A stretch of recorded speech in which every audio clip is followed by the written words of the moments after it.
దేశవ్యాప్తంగా వైకుంఠ ఏకాదశి వేడుకలు ఘనంగా జరుగుతున్నాయి. నిన్న రాత్రి నుంచే పలు వైష్ణవాలయాలకు భక్తులు భారీ ఎత్తున తరలివచ్చారు.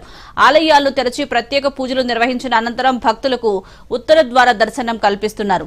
ఈ రోజు విష్ణువును దర్శించుకుంటే వైకుంఠ ప్రాప్తిస్తుందని భక్తుల నమ్మకం. దీంతో ఈ పుణ్య రోజున భక్తులు లక్షలాదిగా వైష్ణవాలయాలకు తరలివస్తున్నారు. మరిన్ని వివరాలను చూద్దాం.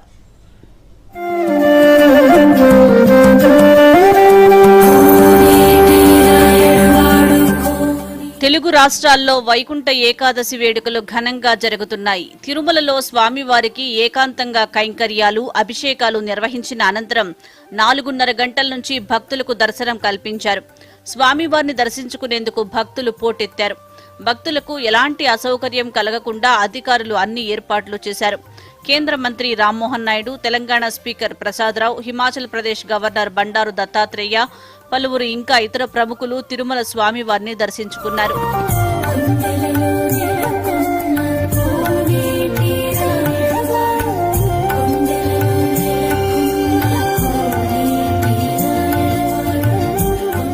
తెలంగాణ రాష్ట్రంలో సుప్రసిద్ధ పుణ్యక్షేత్రమైన యాదగిరిగుట్ట శ్రీ లక్ష్మీ నరసింహస్వామి ఆలయంలో ముక్కోటి ఏకాదశి పూజలు ఘనంగా నిర్వహించారు. ముందుగా ఆలయంలో నిత్య కైంకర్యాల అనంతరం తెల్లవారుజామున 5:15 స్వామి అమ్మవార్లను గరుడ వాహనంపై ఉత్తర ద్వార దర్శన భాగ్యాన్ని కల్పించారు.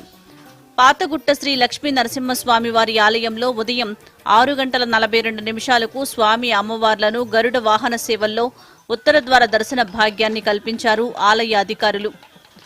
ముక్కోటి ఏకాదశి రోజున ఉత్తర ద్వారంలో స్వామి అమ్మవార్లను దర్శించుకోవటం వల్ల సకల శుభాలు కలుగుతాయని భక్తుల విశ్వాసం. అధిక సంఖ్యలో భక్తులు స్వామి అమ్మవార్లను దర్శించుకుని ప్రత్యేక పూజలు నిర్వహించారు. అనంతరం స్వామి అమ్మవార్లను తిరుమాడ వీధుల్లో ఊరేగుతూ భక్తులకు దర్శనమిచ్చారు. ప్రభుత్వ విప్ బీర్ల ఐలయ్య స్వామివారిని దర్శించుకుని పూజలు చేశారు. అటు తిరుమలలో కూడా భక్తులు పెద్ద ఎత్తున స్వామివారిని దర్శించుకుంటున్నారు. ఉదయం 4 గంటల నుంచే ఉత్తర ద్వార దర్శనాలు ప్రారంభమయ్యాయి. వైకుంఠ ఏకాదశి సందర్భంగా తిరుమలలో స్వర్ణ రథోత్సవాన్ని ఘనంగా నిర్వహించారు.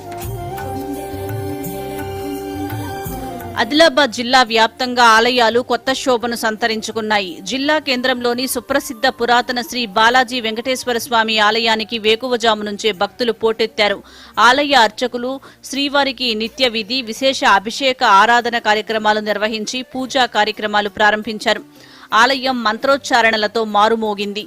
అనంతరం భక్తులు ఉత్తర ద్వార దర్శనం చేసుకుని తీర్థ ప్రసాద వితరణ సేవల్లో పాల్గొన్నారు. ఈ సందర్భంగా ఆలయ ప్రధాన అర్చకుడు మాట్లాడుతూ ఏడాదికి 24 ఏకాదశులు వస్తాయని, సూర్యుడు ఉత్తరాయణానికి మారే ముందు వచ్చే ధనుర్మాస శుద్ధ ఏకాదశినే వైకుంఠ ఏకాదశి లేదా ముక్కోటి ఏకాదశి అంటారన్నారు. సూర్యుడు ధనస్సులో ప్రవేశించిన అనంతరం మకర సంక్రమణం వరకు జరిగే మార్గం మధ్య ముక్కోటి ఏకాదశి వస్తుందని చెప్పారు. ధనుర్మాసంలో వచ్చే ఈ ముక్కోటి ఏకాదశి రోజు వైకుంఠం లోపట 33 కోట్ల దేవతలు ఆ శ్రీమన్నారాయణుని గరుడ వాహనంపై దర్శించుకుంటారు. అదేవిధంగా ఆ శ్రీమన్నారాయణుడు మనలను అనుగ్రహించటానికి గరుడ వాహనారూఢై ఈ భూలోకానికి వచ్చి ఈ ఉత్తర ద్వారం గుండా స్వామివారు మనకు దర్శనాన్ని ప్రసాదిస్తాడు.